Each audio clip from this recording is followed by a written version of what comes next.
Good morning, everyone, and thank you, Manthan, for this wonderful opportunity to be here in Hyderabad. And thanks to all of you for showing up in such large numbers. It's, as academics, you're usually used to talking in seminars where you have 10, 15 people, so to see such a large audience is a privilege in itself. Thank you so much for being here. I want to talk today about Kashmir. The talk is titled The State and the Status. The background is known to all of you, so I don't want to dwell too much on that. But as a historian, I want to talk a little bit about the historical evolution of the special status of Kashmir so that we have a sense of where we are in the current conjuncture and where we might be likely to go. As you're all aware, the government has recently introduced two related moves. The first was to more or less nullify Article 370 of the Indian Constitution, which granted special status to the state of Jammu and Kashmir. I use the word nullify because the article still stands.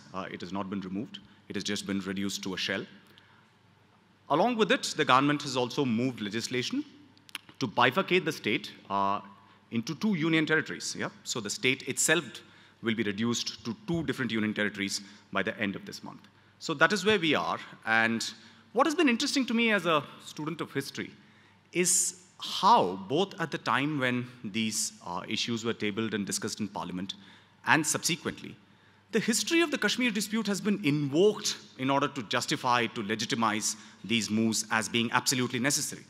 That, in a sense, these moves are more or less mandated because of the historical constraints that we have inherited on the Kashmir dispute. One particular issue that I want to touch upon today is this claim that Article 370 in some ways was instrumental in fostering separatism and indeed in insurgency and terrorism in the state of Jammu and Kashmir. And I think this is a very important point because the claim which is now being made, and there are a set of related claims, I'll come to them towards the end of my talk, but one very strong one is that doing away with Article 370 in some ways positions us better to deal with the problem of separatism, of insurgency and violence in the state of Jammu and Kashmir. So I want to talk really about four different sets of issues. The first is to give you a little bit of background to the Kashmir issue itself, about how Article 370 really came into being. The second thing I want to talk about is how Article 370 worked in practice. And here I really want to emphasize the point that even before the current set of moves were made, Article 370 has been more or less a dead letter in the state of Jammu and Kashmir. The third thing I want to talk about is how all of this relates to the political history of the state itself. Because the history of the Kashmir issue is not just about Article 370, it relates to other things. And I want to talk about some of those. And then we'll finish by coming back to the questions with which I began, which is to say, do these recent moves really position us very well in order to deal with the problems that we are currently facing? So let's start with the historical background to Article 370. Perhaps the best starting point is to recall that British India, or what used to be called the British Raj, really was comprised of two different kinds of governance setups. The first were the directly ruled provinces, and the other was the indirectly ruled, or what were also known as the princely states. So the directly ruled provinces, the indirectly ruled princely states, the latter were more than 500 in number, and actually throughout the period in 1946 and up to June 1947, when the partition plan was announced, the princely states really never got that much attention because everyone was very focused on the main provinces and what would happen to India, in what timetable would we get independence, and on what terms, whether there's going to be partition, if so, under what conditions. So once the partition plan is announced, the issue of the princely states really comes to the fore, and there is a huge amount of time pressure because this issue has to be dealt with before 15th of August 1947. And at this point of time, it became clear that some of the larger princely states, like Bhopal, Travancore, Hyderabad, and Kashmir, were actually looking for some kind of independent existence in treaty arrangements with the successor states of India and Pakistan. And this is what the government of India really had to deal with. And the person who came up with a very simple and straightforward solution to this problem was the secretary to the Ministry of States, a man called V.P. Menon, who worked for the Minister of States, Sardar Vallabhbhai Patel. So Menon basically said that, drawing on a provision in the Government of India Act of 1935, we could just ask all states to accede to the Union of India on just three subjects: foreign affairs, defense, and communication. with the proviso that on all other subjects, the particular state will continue to exercise jurisdiction. They would have an opportunity to continue or decide what they want going forward. Now, it was on this basis that the accession of most of the states happened before 15th of August 1947. On the day of independence, there were 3 important states which were more or less holdouts to this pattern of accession. These were Junagadh, Hyderabad, and Kashmir. And I want to talk a little bit about these together, because the Kashmir issue is not an isolated sui generis problem. It is actually part of this particular constellation of issues. Now, Junagadh and Hyderabad had Muslim rulers, but Hindu majority populations, whereas Kashmir had the opposite composition. The ruler was a Hindu, but the majority of his population was Muslim. And since all 3 of these states tried not to accede to India, in the case of Junagadh, in fact, the Nawab actually acceded to Pakistan. On 15th of August 1947, just as India was becoming independent, the Nawab of Junagadh announced that he had offered accession to Pakistan. And Junagadh, just to clarify, is now part of what is called Gujarat, right? And that is where Sardar Vallabhbhai Patel himself came from. So did Mahatma Gandhi. So there was a lot of consternation around the problem of Junagadh. And it is interesting to note that it is actually in the context of Junagadh that the government of India, after a lot of internal deliberation, first offered to hold a plebiscite. It was not offered in the case of Kashmir. Kashmir actually comes much later. It was in the context of Junagadh that the government of India tells Pakistan that we, the government of India, are prepared to have any kind of democratic test to ascertain the wishes of majority in those cases where there is a conflict between the ruler's own sort of religious identity and those of the majority of his population, which is to say, all of these 3 states. And at this point of time, the Indian government was very confident that any plebiscite in Junagadh would go in its favor. It is also worth remembering that the issue of referendum did not come out of thin air. In fact, referenda were already conducted in India around the time of partition in 2 different places. There was the Northwest Frontier Province, which is now part of Pakistan, which was actually ruled by a Congress government led by Dr. Khan Sahib, the brother of Khan Abdul Ghaffar Khan, who's also known as Frontier Gandhi. So there was a Congress government in Northwest Frontier Province in 1946. So a referendum had to be held, and the province went with Pakistan. Similarly, there was a Muslim majority district in the state province of Assam, which was known as the Sylhet district, where again, because of its anomalous religious composition with respect to rest of the province, a referendum was held in Sylhet, and Sylhet went to Pakistan. It became part of East Pakistan, and now is part of Bangladesh. Right? So the idea of referendum was there. It was not something that was invented for Kashmir. In fact, it was not even conceived in the first instance for Kashmir. And the question of a referendum for Kashmir came up when Pakistan forced the Maharaja's hand by sending in tribal invaders into Kashmir in October 1947, which then forced the Maharaja to turn to India for assistance, for which he offered accession. And at the time of accepting the accession, the government of India reiterated its commitment to holding a plebiscite in order to ascertain the wishes of the people. Now, as I said, this was for all the 3 cases. Now, it's very interesting. In November 1947, when India and Pakistan are talking about all of these 3 problems, Mountbatten, who was then Governor General of India, makes a formal proposition to the Pakistanis saying that referenda should be held in all of these 3 places. And Muhammad Ali Jinnah, who's the Governor of Pakistan, Governor General of Pakistan, actually shoots it down. He says there is no need for a referendum of any kind. He says, let's just exchange Junagadh for Kashmir. You take Junagadh, we take Kashmir. As far as Hyderabad is concerned, he wants to be independent, let him deal with Government of India separately. Now, what is also very interesting is that in the same sets of meetings, Vallabhbhai Patel tells the Pakistanis, and I'm quoting from a document, a historical document which is available, where he says, why are you talking about exchanging Junagadh for Kashmir? Talk about exchanging Kashmir for Hyderabad, and we can do a deal, right? So what is very interesting is that contrary to all these claims about saying, oh, if Vallabhbhai Patel had been dealing with Kashmir, the entire state would have been us. He was actually at this point of time prepared to trade off Kashmir for Hyderabad. And rightly so. Hyderabad is, as you all know, squarely in the middle of heart of India. And that was, to him, the most important issue to be dealt with, not Kashmir. And in fact, this is not a secret.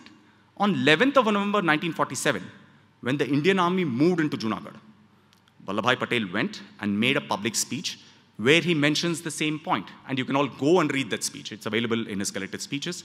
He says, we told the Pakistanis that if you can give us Hyderabad, we are willing to give you Kashmir. right? So that should put rest to some of this sort of notion currently prevailing, that the problem of Kashmir basically would have never happened if people like, Vallabhbhai Patel were in charge. Actually, that's not at all the case. The context was very different. The considerations were very different. Now, I just want to move fast forward to the story of how Article 370 itself came to be conceptualized. But before doing that, I think I just want to talk a little bit about a couple of more issues which are relevant by way of background. The first is the decision to refer the the Kashmir issue to the United Nations, which happens in December 1947. Now again, this is an issue for which Jawaharlal Nehru is, at least in the narratives that are now current, held almost singularly responsible. Now what we know from the historical record is that actually Nehru himself was very averse to taking the issue up to the United Nations. The greatest proponent of this idea was Lord Mountbatten. And the context to it was strategic rather than political. What had happened is that the Indian army had flown into Kashmir in October 1947, but India had very little by way of land or other communications in Kashmir. So the army was not able to build up in very quick order. They were not really able to push the tribals much further, let alone trying to recover those areas which we now call Pakistan-occupied Kashmir, or the northern areas, right, Gilgit-Baltistan. So what happened was that the Indian army and the chiefs came up with a proposal. They said the best way militarily to deal with this problem is actually to strike at the basis from which these invaders are operating. And in order to do that, we will have to attack the Pakistani part of Punjab. Now that effectively meant a declaration of war against Pakistan. More importantly, it meant carrying out military operations in Punjab, which was still reeling from the extraordinary violence of partition. Close to 1 million people had been killed. At least a couple of million more were forced out of their homes because of ethnic cleansing in both directions. Punjab was a communal cauldron. In that context, the government of India rightly felt that if we decide to attack, it is going to lead to another round of huge violence between Hindus, Muslims, and Sikhs, and that is not something that we wanted. It was in this context that the government of India actually decided that it is a lesser evil, really, to take this issue to the UN and ask them to get Pakistan to back off. Of course, things did not play out that way, but there is no reason to assume that these decisions would have somehow been different had Jawaharlal Nehru not been in place. It's very interesting. One of the people who was in the Indian cabinet at that point of time was Dr. Syama Prasad Mukherjee. Syama Prasad Mukherjee later became the founder of the Janasangh, which is the precursor to the Bharatiya Janata Party. And the Janasangh was actually founded on one of the first sort of founding charter demands was the revocation of the special status of the state of Kashmir. So in 1952, when these issues were being discussed, Syama Prasad Mukherjee is asked in a parliamentary debate, and this is again online, you can just go and check the parliamentary debates online. He said, listen, you're saying all these things today about Kashmir, but weren't you a party to the decision to take this to the United Nations? Now it's very interesting. Syama Prasad Mukherjee says, yes, I was. The cabinet discussed it, it was a collective decision, we took it. I have no reason to back off from all of those things, right? Which only goes to remind us that people like Syama Prasad Mukherjee had a certain fidelity to historical facts, which our current WhatsApp universities don't. Yeah? Okay, so let's look at Article 370 itself and what happens. The sequence of events is as follows. The Maharaja of Jammu and Kashmir accedes to the Union of India in October 1947. The instrument of accession specifies only 3 issues: foreign affairs, defense, and communication. In March 1948, the Maharaja appoints an interim government, which is led by Sheikh Muhammad Abdullah, who is the stalwart leader of the Kashmiris at that point of time. The interim government is also tasked with convening an assembly, a constituent assembly, to frame the constitution for the state of Jammu and Kashmir. Now, because they had only acceded on 3 subjects, they had all the right to form their own constitution and decide what else they wanted to do. Concurrently, Sheikh Abdullah and 3 of his colleagues joined the Constituent Assembly of India in order to negotiate what the constitutional relationship between the constitution that was being drawn up for India and the state of Jammu and Kashmir should be, right? So this is an attempt to reconcile these kinds of imperatives. And again, before we get into these negotiations and the enactment of Article 370, it is worth pointing out that contrary to what is being claimed today, Sardar Patel was actually the architect of Article 370. The very first meeting between Sheikh Abdullah and his Kashmiri colleagues and leaders of the Indian National Congress who were in the Constituent Assembly happens in Sardar Vallabhbhai Patel's house on 15th and 16th May 1949. Jawaharlal Nehru is present in these meetings. The entire subsequent 5 months of negotiations between the two sides, which then goes on to the framing of Article 370, which in draft in the Constitution was Article 306A, was led by a person called N. Gopalaswamy Iyengar, who was a Diwan of the state of Kashmir, who knew the state really well, and who was, at that point of time, a minister without portfolio in the cabinet of the government of India. And in fact, it's very interesting. At the end of these 5 months of negotiations, when the outlines of what would come out to be Article 370 had been decided, N.G. Iyengar writes a letter to Sardar Vallabhbhai Patel. Again, that letter is in the public domain. You can go and look at Sardar Patel's correspondence, where he says, "Will you please let Jawaharlal ji know directly that all these provisions are acceptable to you? Only after you agree will Jawaharlal ji issue a letter to Sheikh Abdullah that we can go ahead." So you can see how Sardar Patel is central to the whole process of coming up with Article 370 itself. In fact, when all of these things were happening, Jawaharlal Nehru was in the United Nations, in the United States on his first state visit. And Patel writes a very interesting letter to him saying, there was a lot of discussion about whether we should create this kind of special status within the Congress party, parliamentary party. And after a lot of discussion, I was able to prevail upon them to agree to this. So you can see how central Patel was actually to this particular imagination of Article 370 and what needed to be done. Now, Article 370, if I have to give you just the gist without getting into the detail, restricted the Union government's legislative power on Kashmir to just the 3 subjects of foreign affairs, defense, and communications. It also specified a mechanism through which other provisions of the Indian Constitution could be extended to the state of Jammu and Kashmir, right, other than these 3 subjects. And for that, it envisages a 2-step process. In the first step, the President of India could issue a presidential order under Article 370, specifying what other provisions of the Indian Constitution were to be extended to the state. Those provisions, the presidential order needed prior concurrence by the government of the state of Jammu and Kashmir. And in the second step, that concurrence had to be upheld and ratified by the Constituent Assembly of the state of Jammu and Kashmir. Now, what this would mean is that if a provision of the Indian Constitution was being extended, the Constituent Assembly of Kashmir had to finally accept it and embody it in the state's constitution. Only then the 2 constitutions could comport with each other, right? Now, what this also meant is that once the Constituent Assembly of the J&K state met, framed the state's constitution, and dissolved and proclaimed that constitution, no further provisions of the Indian Constitution could be extended to the state of Jammu and Kashmir.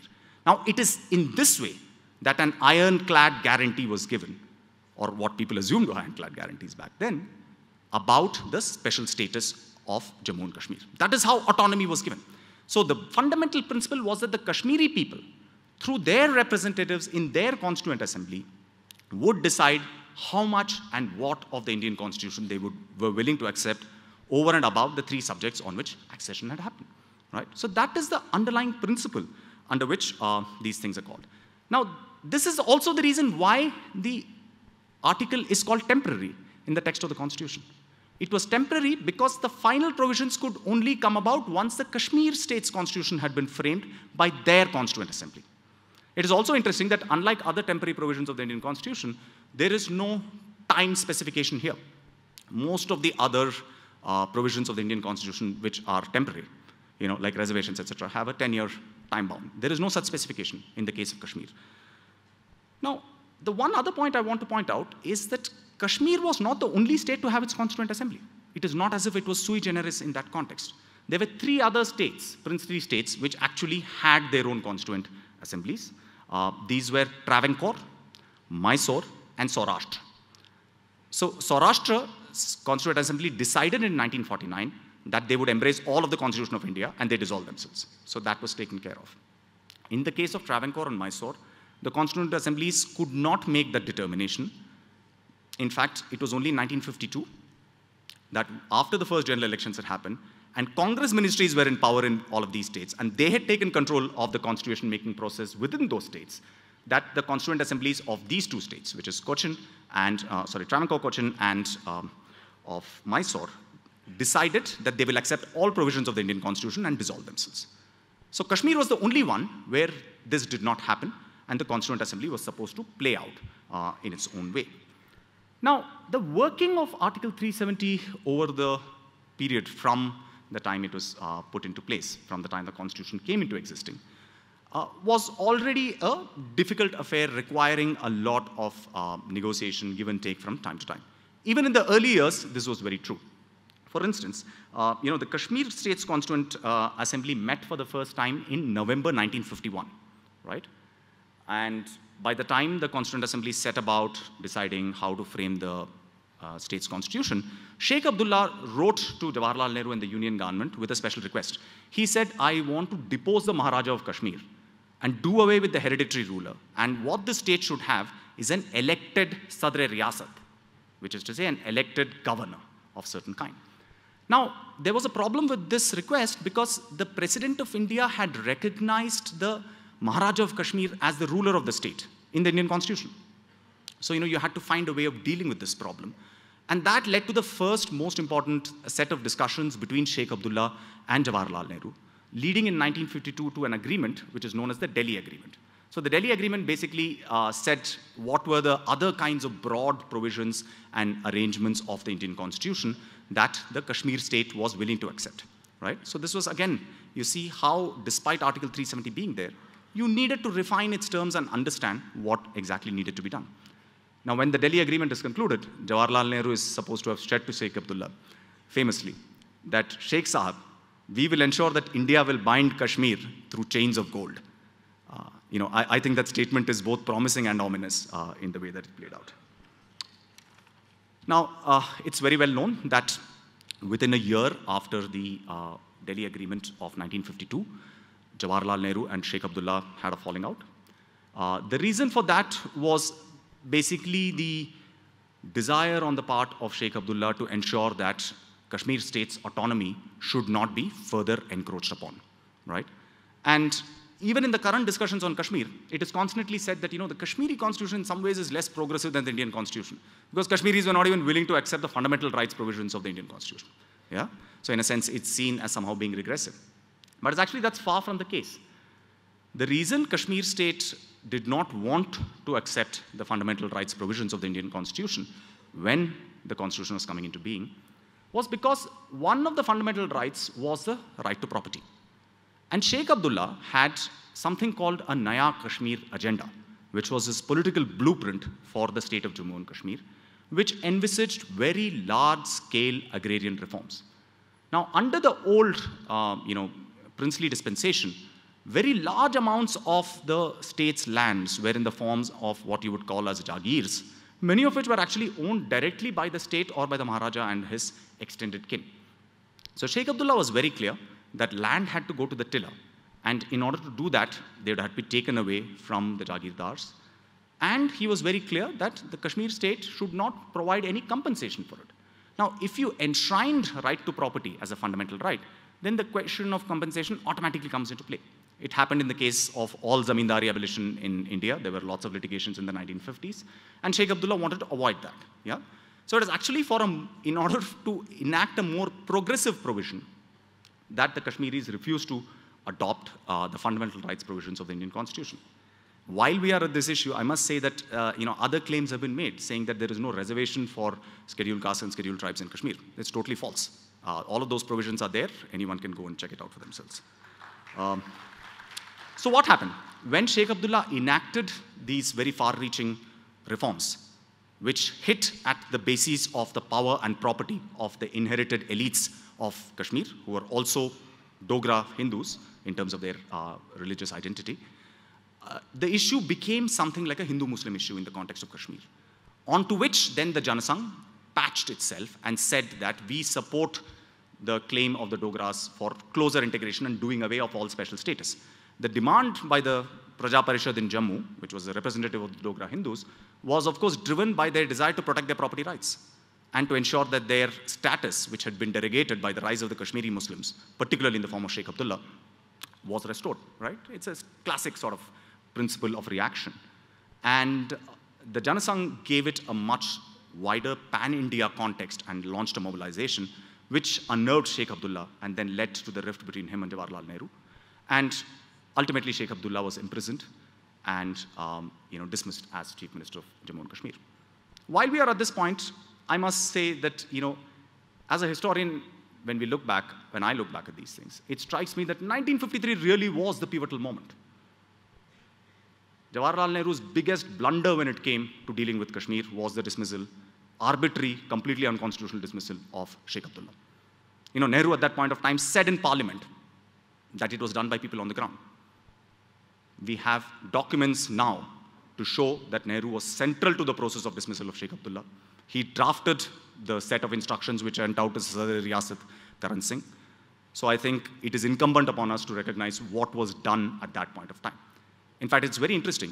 Lately I was looking through some other documents, and there is a letter written to Prime Minister Indira Gandhi in 1972, around the time when the Shimla Agreement is being crafted, by her very influential principal secretary, a man called P.N. Haksar. And P.N. Haksar actually writes to Indira Gandhi in that note, calling the 1953 dismissal of Sheikh Abdullah the original sin in Kashmir.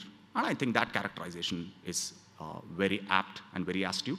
And the fact that someone could tell this to Jawaharlal Nehru's own daughter, I think also tells about something about the relationship that advisors and politicians perhaps enjoyed back in those days. Anyway, let me just talk about what happened subsequently, right? So Sheikh Abdullah's dismissal is not just about him, it is also the beginning of the end of Kashmir's special status, right? It starts right then. And Jawaharlal Nehru is the person who begins this. It's very important to acknowledge this. Look at a series of headline things which are done. So in 1954, there is a big omnibus presidential order which extends several provisions of the Indian Constitution. At that point of time, at least there is a fig leaf that the State Constituent Assembly of Jammu and Kashmir is still in existence. It existed till 1956. So you could say that its concurrence was sought.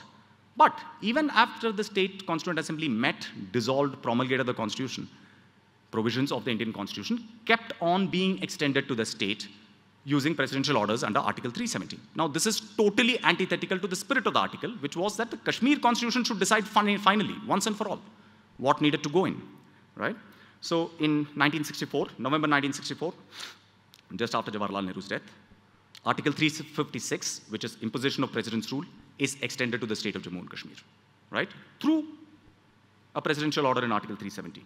In November 1966, something even worse happens, which is that the constitution of the state of J&K is changed in order to make the elected Sadr Riyasat as center-appointed governor. Just as an analogy, think, what would happen if the President of India, instead of being an elected head of state, became a nominee of the Prime Minister of India? Would that leave our political system exactly intact? It won't, right? And that is exactly what was done to the state of Jammu and Kashmir. What does it tell you about what autonomy meant for that state at that point of time? July 1975. A presidential order is issued during the emergency by Prime Minister Indira Gandhi's government when Sheikh Abdullah is brought back, which says that the state legislature and its powers over defining the role of the governor were absolutely curbed. So the governor becomes even more of a central government appointee than he ever was. July 1986, another egregious moment in the special status of Jammu and Kashmir. Article 249 of the Indian Constitution, which basically is about allowing Parliament to legislate on subjects on the state list, so to speak, right? So Article 249 is extended to the state of Jammu and Kashmir through a presidential order at a time when there is no government in the state. You have governor's rule, and then Governor Jagmohan gives his concurrence. That is the precedent for what is happening today, which is that you don't need a government. All you have is a governor, there is a state under presidential rule, and his assent is supposed to be enough and stand in for the concurrence which is given by a state government. Now, all of this is fundamentally constitutionally dubious because Article 370 was only about extending other provisions of the Indian Constitution to the state of J&K. how could the same article be used to change the constitution of that state itself? It just doesn't work. But in practice it has worked because the Supreme Court of India has upheld these things. There were 3 important cases. Premnath Call in 1959, the one case where the Supreme Court actually took the correct view. They said there is a limitation on what can be done once the Constituent Assembly meets and dissolves. After that, you cannot extend. But on 2 other occasions, Sampat Prakash in 1968 and Makbul Damnu in 1972, the Supreme Court took the contrary view. They said that the state legislature can stand in for the Constituent Assembly of the state. Again, I'm not a constitutional lawyer. We have Menaka and others speaking later today. I'll defer to them. But it just strikes me that to equate a state legislature with a constitution-making body is a fundamental travesty. Anyway, so all of this, in a sense, even before the current moves to nullify Article 370 were done, Article 370 has been reduced to a husk. In a sense, you could say it is long dead and now buried. Even before the Article 370 was done away with in this fashion, more than 3/4 of the Indian Constitution provisions were applicable to the state. And all of them were done in this way, so there is a great contribution of every government of the Government of India to this process. There is a great contribution made by the Supreme Court of India to upholding the evisceration of Article 370 and the autonomy of the state of Jammu and Kashmir. Now, the reality is that the Government of India not just sought to do this, but they have always wanted to give some kind of a political veneer to these kinds of things, right? So in 1975, when, as I said, one of those orders is passed, Indira Gandhi actually brings Sheikh Abdullah back into government. Sheikh Abdullah comes back as a result of something called the Beg Parthasarthi Accords. It's a political accord signed between Sheikh Abdullah and Indira Gandhi. She rehabilitates him politically in the state and says that now you have to work on these terms. It's very interesting. On the morning when Sheikh Abdullah is supposed to be sworn in, there are news of massive protests happening all across the state of Jammu and Kashmir. People are saying that Sheikh Saab has sold Kashmir down the drain. And Sheikh Abdullah actually refuses to go for a swearing in. He says, listen, I'm not going to do this. Let's just wait till things calm down. Yeah? And from there on, for the next 2 years, he's actually very, very careful to distance himself from the Congress party in the state of J&K, as well as the central government, even though an emergency is on. In fact, at that point of time, we have none less than former Prime Minister Inder Kumar Gujral on authority as telling us that in October 1976, Indira Gandhi actually told him in a meeting that Sheikh Abdullah, quote unquote, had become a pain in the neck and that she actually wanted to dismiss him, right? So what it only goes to tell you is that the whole process of the diminution, dilution, evisceration of the autonomy of the state has proceeded. And all along, successive governments of India have tried to get political dispensations in place which would somehow uphold and run with this. But even stalwart leaders like Sheikh Abdullah could never manage to give an imprimatur to these kinds of arrangements when the real autonomy of the state was being hollowed out. So that, I think, is the first point that we need to recall, because a number of reasons are being given for why this nullification happened. And I just want to talk a little bit about them. The first is that there was an incomplete integration of the state of Jammu and Kashmir with the rest of India, and this current move actually fosters that. Now, I think this is a political, ideological position, which, as I said, the Janasangh has espoused almost from the day it was created. And I will give them full marks for consistency on this issue all throughout. And no, I'm not being facetious. I'm genuinely saying that. You have to say that as a political force, they have stood for it. And as several BJP leaders have pointed out, if they do not do it now, when will they do it? I think it's a fair question. I think we should concede that point. So that's the first thing, right? But there is a second question of saying that what does incomplete integration mean? Because what the current attempt and attempts in the past are really about is to say that we need a nation state which is not just united in the sense of being one unified entity, but it's also homogeneous. Now that cuts against the fundamental vision of the Indian Constitution, which has always catered for lots of asymmetries, right? Those who get excited about Article 370, please go and read Article 371, which makes similar kinds of asymmetric provisions for a number of other states in India, including states which are still in existence, right? So the asymmetric character of Indian Constitution reflected a certain vision of the Indian polity, as being united in its diversities. And there was a sense that if you needed to keep such a pluralist system together, you needed to have that flexibility.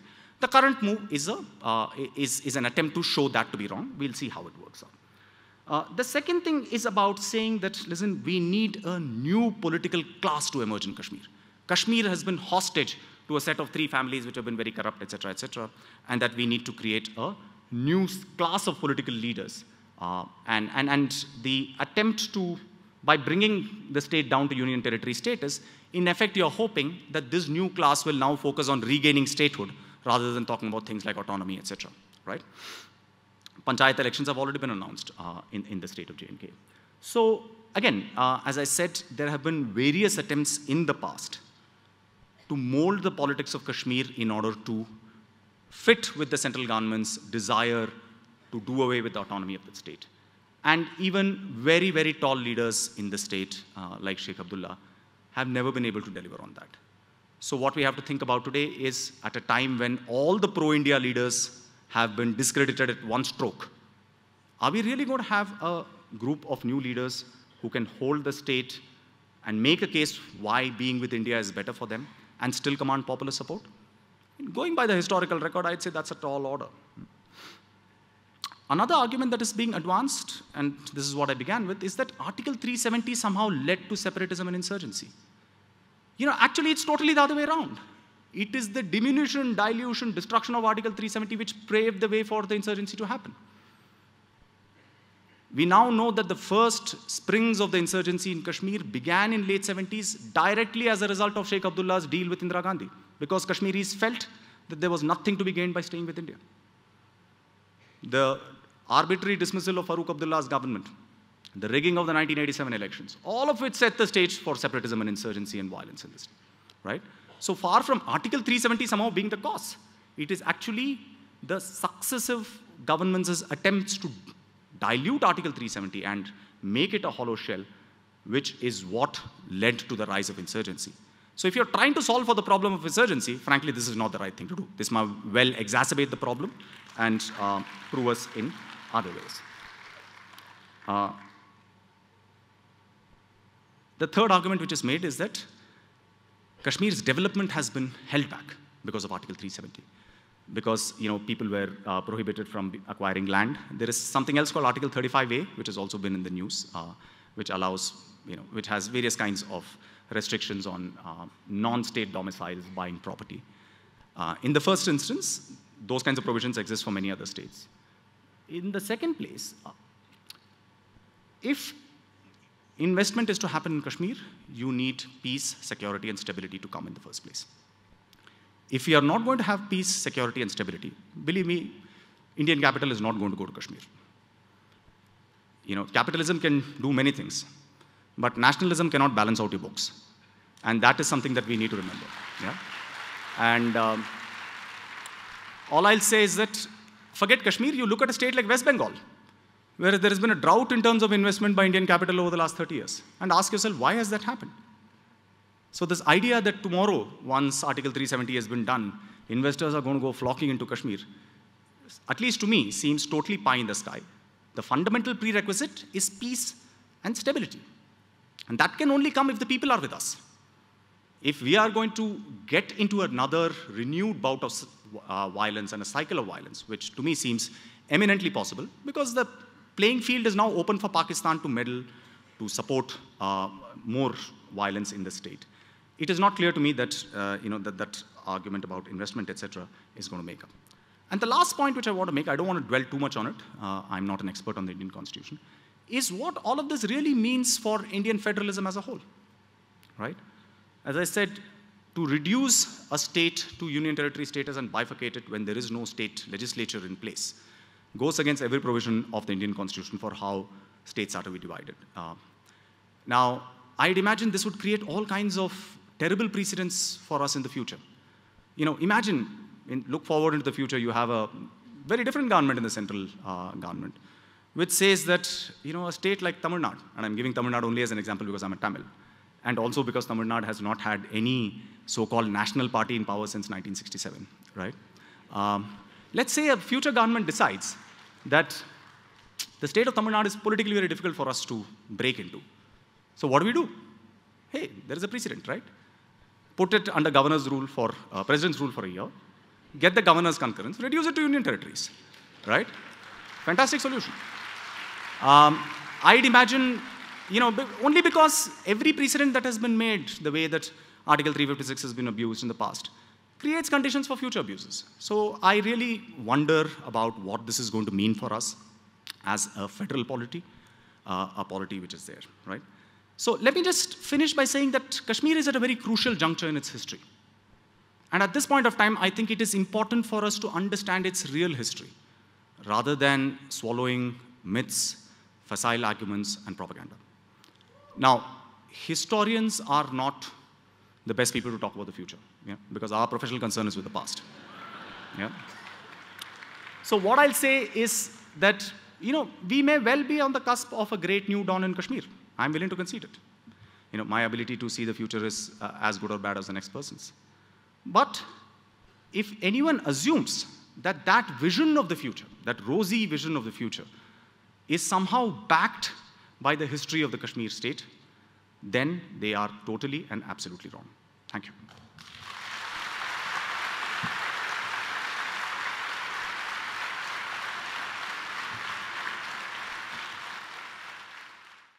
The former state of United Andhra Pradesh was bifurcated without the concurrence of the state assembly.